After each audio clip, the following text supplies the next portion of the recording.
What if I told you that a quiet, elegant train station in the Swiss Alps hides a secret that connects spies, gold, Christmas night, and one of the most controversial wars of the 20th century? Tonight we are standing in St. Moritz, a place of snow, luxury, and silence, but also a place where 46 years ago, a financial operation changed history forever. At first glance, St. Moritz train station looks harmless. Trains arrive, skiers come and go, tourists admire the mountains. But on December 26, 1979, this station became the exit point of a man hunted by the CIA, German intelligence, and the French DST, a KGB agent known as Popov. No arrests, no accusations, no proof. And yet behind him, he left one of the boldest financial operations ever executed by a state. To understand why this place matters, we need to rewind to January 1st, 1979. On that day, gold traded at around $227 an ounce. Nothing extraordinary. Inflation existed, yes. Political tensions existed, yes. But nothing justified what would happen next. By the end of that same year, gold was approaching $600.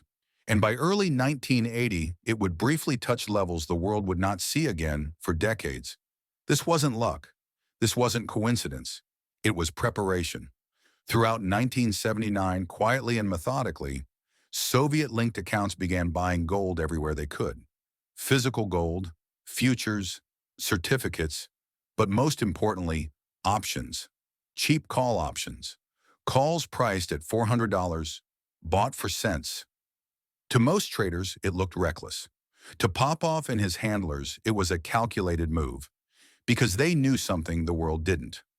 At the same time, Afghanistan was becoming a problem for Moscow. A left-wing government was in power, but it wasn't obedient. It resisted Soviet influence. For Brezhnev, this was unacceptable.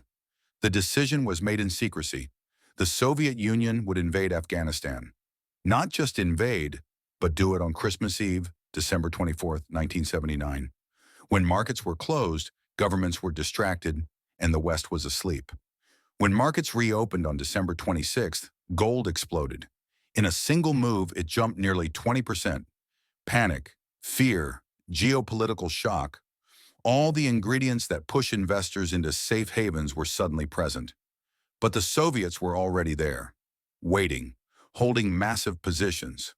By some estimates, up to a quarter of all long gold positions were indirectly linked to Soviet interests.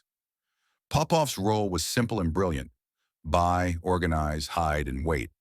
Through Swiss private banks, banks protected by secrecy laws, money flowed invisibly. No flags, no alarms.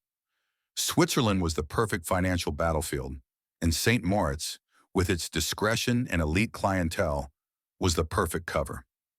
According to later testimonies and fictionalized accounts, Popov spent Christmas with his lover, a senior executive at a Swiss private bank. She had access. She had trust. And she had no idea she was part of a geopolitical chess game. When news of the invasion reached him, even Popov was shaken. He hadn't been told the exact timing. He realized instantly what would happen next. Gold would surge, the operation would be exposed, and every Western agency would start looking for the man behind the trades. That's when he ran, through snow-covered streets, toward this station, tracked but untouchable, a diplomat, a ghost. By the time Western intelligence connected the dots, the money was already made. Roughly $2 billion, enough to finance the early years of the Afghan war, ironically using Western financial markets to fund a war against Western interests. French writer Paul-Louis Sulitzer later turned this story into the novel Popov, blending fact and fiction, romance and espionage. But the core truth remains chilling. Markets can be weaponized. Gold was not just an investment, it was a tool of war, and history loves to repeat itself. Decades later, similar financial patterns appeared again during new conflicts. Different instruments, same logic. When geopolitics turns violent, money moves first. Fast forward to today. Gold is once again near historic highs. Investors ask the same question they asked in 1979. Why? Inflation fears, war, debt, distrust in institutions. Back then, gold rose from $226 to over 660 in just over a year. After that, it took decades to reach those levels again. And now here we are. Gold is once again the refuge, alongside Bitcoin, alongside digital assets. Different era, same instinct. Protect value when the world feels unstable. But the real lesson of St. Moritz is not about how to trade gold.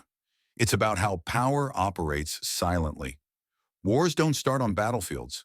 They start in meetings, in bank accounts, in decisions made long before the first soldier crosses a border. So next time you see gold prices soaring, ask yourself, what does the market know that the headlines don't?